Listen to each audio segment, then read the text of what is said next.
Good morning. आज हम सकाल देखने के पूर्व सकाल ने हमें देख दिया और इसमें हम लोग चमक गया। काल तो हमने नहीं देखा, इसलिए भाबा अपन मन कर लागी गुटे दिल बनाने और ये अपन मन कर लागी एक दिल रेडी हो गया। बेटा अच्छे मेरा दिल लेने से पहले मोर बंदर भाई के टिके देख लो।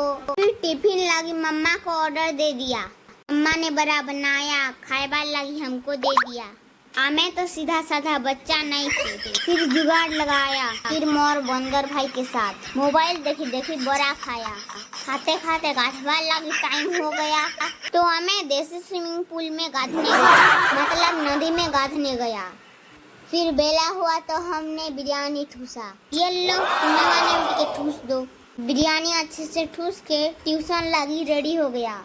पाठ पढ़ते पढ़ते हमारा जीवन चला जाएगा। फिर रात हो गया। फिर मेरे संग मन के संग स्प्राइट पीने आ गया। अमेजिंग। स्प्राइट तो मांग लिया, पी नहीं पाया। फिर नाक चुट के पिया।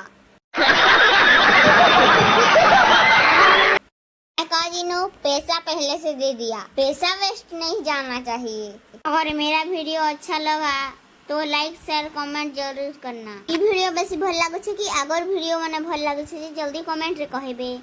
मुई आपण कर कमेंट रो अपेक्षा रे रहेली। आज लागी एते राधे राधे।